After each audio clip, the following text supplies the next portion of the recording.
कुछ उम्रें कक्षा की खिड़की पर अटकी रह जाती हैं, जहां दिल धड़कता नहीं, पेंसिल की नोक पर धीरे धीरे लिखता है। जब रात बहुत धीरे धीरे उतरती है ना, तो शहर की आवाज़ें सबसे पहले अपने जूते उतारती हैं। गाड़ियों की भागती हुई सांसें धीमी पड़ जाती हैं। खिड़कियों की रोशनियां एक एक करके थकने लगती हैं और कमरों के भीतर रखी हुई मेज़ों पर दिन भर की छोटी छोटी चीज़ें अपनी असली उम्र में लौट आती हैं। एक आधी खुली डायरी, ढक्कन ठीक से बंद ना की हुई पानी की बोतल, एक पुराना रबर और कलमों का वह छोटा सा झुंड जिसे कोई बहुत थक जाने के बाद भी सीधा करके रखता है। सर्वी भी ऐसी ही थी, थकती बहुत थी, पर अपनी मेज पर रखी कलमों को कभी बिखरा नहीं रहने देती थी। उस रात भी ड्यूटी के बाद वह जब कमरे में लौटी, तो उसके कंधों पर पूरा दिन जमा हुआ था। सफेद कोट कुर्सी की पीठ पर टंगा रह गया, बालों की क्लिप मेज पर गिरते गिरते रुकी और सर्वी ने बिना वजह अपनी पुरानी डायरी खोल दी। डायरी के बीच में एक पतला सा कार्ड रखा था, हल्का पीला पड़ चुका, किनारों से थोड़ा मुलायम और ऊपर नीली स्याही से लिखा हुआ लाइब्रेरी कार्ड। सर्वी ने उसे हथेली पर रखा, जैसे कोई पुरानी, बहुत पुरानी बारिश वापस आकर उसकी उंगलियों पर बैठ गई हो। वह मुस्कुराई नहीं, बस आंखों के कोनों में एक छोटा सा उजाला आया। फिर उसने मोबाइल उठाया और वह आवाज़ चला दी जो देर रातों में कहानी नहीं लगती थी, दवा लगती थी। मेघ की आवाज़।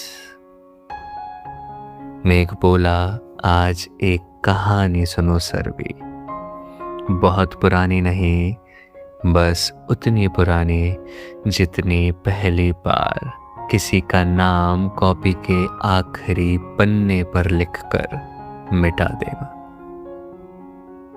कहानी एक छोटे से कस्बे के स्कूल से शुरू होती है, जहां बरसात के दिनों में कक्षाओं की दीवारें हल्की हल्की सीलन पकड़ लेती थी और ब्लैक बोर्ड पर लिखे अक्षर भी कभी कभी चौक की धूल में खांसने लगते थे। वह स्कूल बड़ा नहीं था, पर उसकी लाइब्रेरी बड़ी लगती थी, क्योंकि बच्चों की उम्र छोटी थी और किताबों की दुनिया बहुत बड़ी। 11वीं कक्षा की पहली बारिश थी जब सर्वी ने उस स्कूल में नया दाखिला लिया। उस दिन उसने काली स्वेटर पहनी थी, बाल बहुत सलीके से बंधे हुए थे और बैग की साइड पॉकेट में 3 कलमें ऐसी रखी थी जैसे 3 छोटी छोटी तलवारें हों, जिनसे वह नए शहर, नई कक्षा और अजनबी चेहरों से लड़ने वाली हो। लेकिन सर्वी लड़ने वाली लड़की नहीं थी। वह तो बस अपने आसपास की दुनिया को पहले चुपचाप समझती थी, फिर थोड़ा सा भरोसा करती थी, फिर बहुत देर बाद मुस्कुराती थी। कक्षा में उसकी सीट खिड़की के पास बनी। बाहर नीम का एक बड़ा सा पेड़ था, जिसकी पत्तियों पर पानी की बूंदें अटकी रहती थी और हवा चलती तो लगता जैसे कोई बहुत धीरे से ताली बजा रहा हो। मेघ उसी कक्षा की आखिरी बेंच पर बैठता था। ना वह बहुत होशियार दिखना चाहता था, ना बहुत अलग, पर उसके पास एक आदत थी। वह हर खाली जगह में बादल बना देता था। कॉपी के कोने में, नोटिस बोर्ड की खाली जगह पर, कभी कभी अपनी हथेली पर भी। और जब कोई पूछता ये क्या है, तो वह कहता कुछ नहीं, बस जगह खाली थी। पहले दिन सरवी ने उसे ठीक से देखा भी नहीं। सिर्फ इतना नोटिस किया कि पीछे वाली बेंच से कोई लड़का बार बार खिड़की की तरफ देखता है, पर खिड़की के बाहर उसकी तरफ नहीं। यह बात सरवी को अच्छी लगी, क्योंकि कुछ नजरें बोझ बन जाती हैं और कुछ नजरें केवल मौसम देखती हैं। स्कूल की लाइब्रेरी में हर शुक्रवार 2 बच्चों की ड्यूटी लगती थी। किताबें वापस लेना, कार्ड पर तारीख लिखना और पुरानी किताबों के पन्नों से धूल झाड़ना। तीसरे शुक्रवार सरवी और मेघ की साथ में लाइब्रेरी ड्यूटी लगी। लाइब्रेरी में हल्की सी पुरानी किताबों की खुशबू थी। कागज, लकड़ी और बरसात मिली हुई। उस दिन सरवी की चुन्नी में शायद किसी साबुन या मोगरे जैसी बहुत हल्की सी महक थी। इतनी हल्की कि मेघ ने उसे महसूस करके भी अपने भीतर ही रख लिया, क्योंकि हर खूबसूरत चीज का जिक्र करना जरूरी नहीं होता। सरवी मेज के कोने पर बैठी थी। वह हर कार्ड पर बहुत साफ लिखती थी, इतना साफ कि तारीख भी तहजीब से खड़ी हो जाए। मेघ किताबें उठाकर रख रहा था और हर तीसरी किताब को खोलकर देख लेता था, जैसे उसमें से कोई बादल निकल आएगा। सरवी ने पूछा, तुम हर बार किताब क्यों खोलते हो? मेघ ने कहा, शायद किसी ने बीच में कुछ रख छोड़ा हो। जैसे सूखा पत्ता, पुराना टिकट या कोई ऐसी बात जो बोलने की हिम्मत नहीं हुई। सरवी ने पहली बार थोड़ा सा मुस्कुराकर उसकी तरफ देखा, और वही इस कहानी का पहला बहुत छोटा सा चमत्कार था। कभी कभी किसी कहानी में कोई बड़ा इजहार नहीं होता, बस एक लड़की पहली बार बिना डर के मुस्कुरा देती है और एक लड़का अपनी नजरें झुका लेता है, क्योंकि उसे उस मुस्कान की हिफाजत करनी आती है। दिन बीतते गए। सरवी पढ़ाई में अच्छी थी, मेघ लिखाई में अच्छा था। दोनों में कोई दोस्ती घोषित नहीं हुई, कोई बेस्ट फ्रेंड वाला नाम नहीं रखा गया।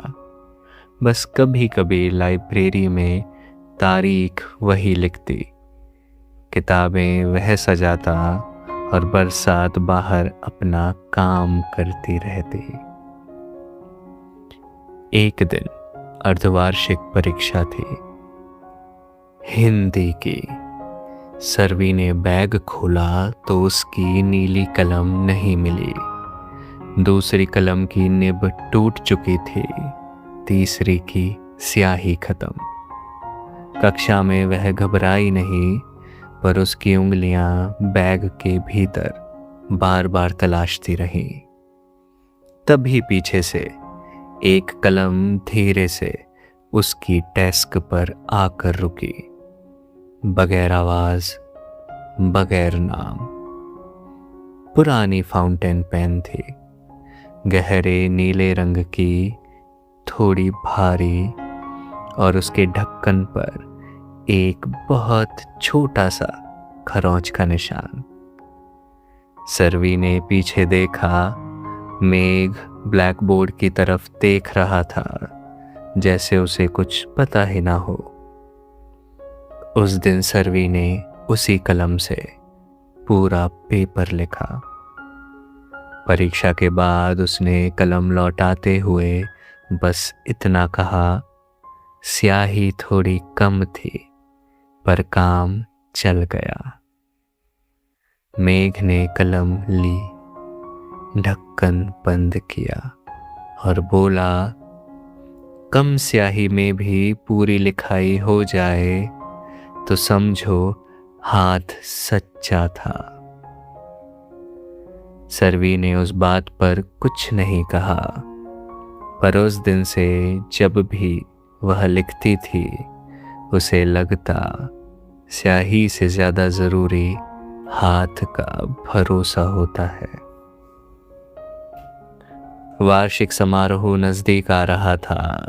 स्कूल में रंगीन कागज, चार्ट पेपर, रिबन और गोंद की खुशबू फैल गई थी। सर्वी को सांस्कृतिक कार्यक्रम की सूची संभालनी थी। मेघ को मंच के पीछे की सजावट। सर्वी ने नामों की सूची बनाई, मेघ ने पीछे वाले पर्दे पर बादल बनाए। हर जगह बादल क्यों? सर्वी ने पूछा। मेघ ने कहा, क्योंकि बादल आते हैं तो धूप भी नर्म हो जाती है। सर्वी ने कुछ देर उसे देखा, फिर बोली, तुम अजीब हो। मेघ ने हंसकर कहा, थोड़ा सा। उस दिन अभ्यास के बाद सर्वी बहुत थक गई थी। उसने सवेरे से पानी नहीं पिया था। उसकी बोतल खाली नहीं थी, बस छुई ही नहीं गई। अगले दिन से लाइब्रेरी की मेज पर उसकी किताब के पास एक छोटा सा कागज रखा मिलने लगा, जिस पर बस एक बूंद बनी होती थी, नीली स्याही की एक बूंद। कोई शब्द नहीं, कोई आदेश नहीं। सर्वी कागज देखती, मुस्कुराती नहीं, बस बोतल खोलकर 2 घूंट पानी पी लेती। कभी कभी परवाह ऐसे भी आती है, बिना मैं कहे, बगैर तुम कहे, बस एक बूंद बनकर। उस शाम स्कूल के पुराने स्पीकर पर रिहर्सल के बीच अचानक 90s का वही मासूम गीत बज उठा। उनसे नजरें क्या मिली, रोशन फिजाएं हो गई। आज जाना प्यार की जादूगरी क्या चीज है। आज जाना प्यार की जादूगरी क्या चीज है। इश्क कीजिए फिर समझिए जिंदगी क्या चीज है। होश वालों को खबर क्या, बेखुदी क्या चीज है। बेखुदी क्या चीज है। बस इतना सा टुकड़ा हवा में आया और पूरी बरसात जैसे थोड़ी देर के लिए जवान हो गई। मेघ ने बहुत धीमे से अपनी तरफ से कहा, पहली बार दिल को जब अपना नाम भी नया लगे तो समझ लेना कोई मौसम भीतर शुरू हुआ है। सर्वी ने सुनाया नहीं, यह कभी किसी को पता नहीं चला, पर उस दिन उसने मंच पर अभ्यास करते हुए पहली बार खुलकर हंसा था, बिल्कुल बच्चे की तरह, जैसे किसी ने उसके भीतर का दरवाजा थोड़ा सा खोल दिया हो। मेघ मंच के पीछे खड़ा रहा, तालियां नहीं बजाई, बस बादलों वाले पर्दे की एक मुड़ी हुई पिन ठीक करता रहा, क्योंकि कुछ खुशी ऐसी होती है जिसे दूर से देखना ही उसकी मर्यादा होती है। कहानी का सबसे खूबसूरत हिस्सा भी वही होता है जो किसी और को समझ में नहीं आता। वार्षिक समारोह के अगले दिन सर्वी स्कूल नहीं आई, फिर दूसरे दिन भी नहीं, और फिर तीसरे दिन। चौथे दिन लाइब्रेरी की मेज पर उसका नाम वाला कार्ड आया और साथ में एक छोटी सी सूचना, स्थानांतरण। उसके पिता की नौकरी दूसरे शहर में लग गई थी। सर्वी चली जाने वाली थी। मेघ ने उस दिन पहली बार कोई बादल नहीं बनाया। कॉपी के कोने खाली रहे, हथेली भी साफ रही, और लाइब्रेरी की मेज पर तारीख लिखते हुए उसकी नीली स्याही एक जगह फैल गई। सर्वी शाम को स्कूल आई, सिर्फ किताबें लौटाने। आसमान साफ था, पर पेड़ों पर पिछली बारिश की नमी अभी भी थी। लाइब्रेरी में दोनों कुछ देर अकेले रहे।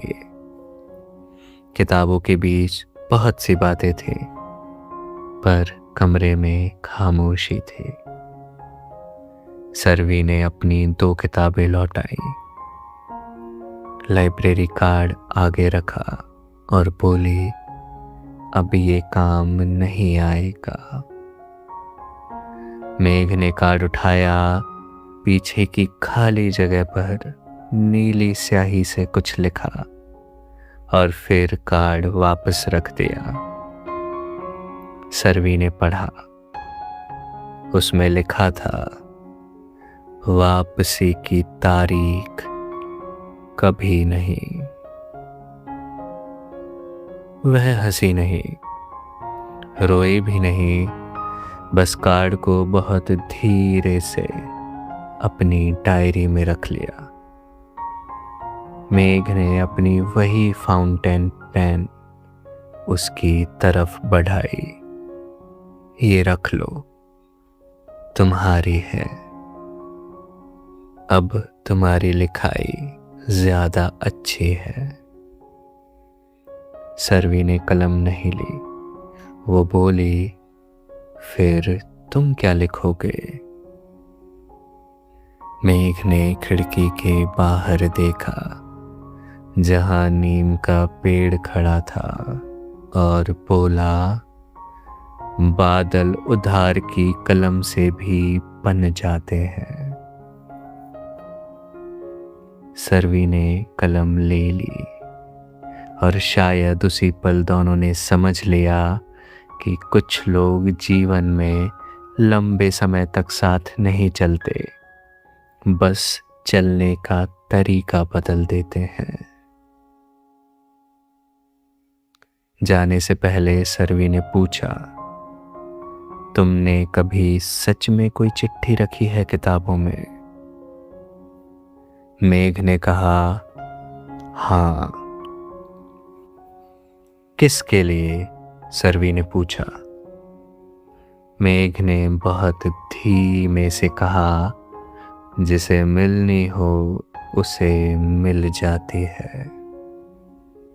सरवी ने सिर हिलाया, जैसे यह जवाब उसे पूरा समझ नहीं आया, पर अच्छा लगा। उस दिन वह चली गई। स्कूल वहीं रहा, लाइब्रेरी वहीं रही, नीम का पेड़ भी वहीं रहा, पर आखिरी बेंच पर बैठा लड़का थोड़ा और चुप हो गया। कई सालों बाद जब शहर बदल चुके थे, कक्षाएं यादों में बदल चुकी थी और नीली स्याही की जगह कीबोर्ड की सफेद रोशनी ने ले ली थी, तब भी कुछ चीजें नहीं बदली। जैसे किसी रात थकी हुई सरवी अब भी अपनी मेज पर कलमें सीधी करती थी, जैसे किसी कहानी में पानी पीने की याद आती तो वह सच में पानी पी लेती थी, जैसे किसी पुराने गीत की पहली धुन पर उसे लगता जैसे बरसात की कक्षा फिर से खुल गई हो। और मेघ, उसने शायद कभी वह चिट्ठी नहीं भेजी जो उसने किताब में रखी थी, पर उसने कहानियां लिखनी शुरू कर दी।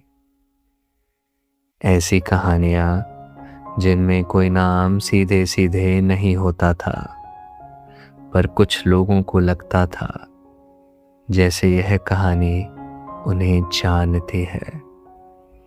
उसकी आवाज में अब भी वह पुरानी लाइब्रेरी थी, पुराने कार्ड की हल्की पीली गंध, नीली स्याही का भरोसा और वह मर्यादा जिसमें मोहब्बत मांगती नहीं, बस किसी की थकान के पास बैठ जाती है। सरवी ने मोबाइल के पास रखी पानी की बोतल उठाई, 2 घूंट पिए, फिर डायरी का वह पुराना कार्ड दोबारा देखा जिसमें लिखा था वापसी की तारीख कभी नहीं। उसने फाउंटेन पेन का ढक्कन खोला। स्याही अब सूख चुकी थी, पर उंगलियों में उसका वजन अब भी वैसा ही था। कभी कभी चीजें लिखना बंद कर देते हैं, मगर याद दिलाना नहीं छोड़ते। मेघ की आवाज धीमे धीमे कमरे में फैल रही थी। गुम्मू, पहला प्यार हमेशा साथ रहने का वादा नहीं होता। कभी कभी वह बस इतना सिखा जाता है कि किसी का ध्यान रखना उसे थामना नहीं होता। किसी को पानी याद दिलाना उसके जीवन में जगह मांगना नहीं होता। किसी की मुस्कान देखकर चुप हो जाना हारना नहीं होता, और किसी को दूर जाते हुए दुआ देना शायद मोहब्बत की सबसे पुरानी तहजीब है।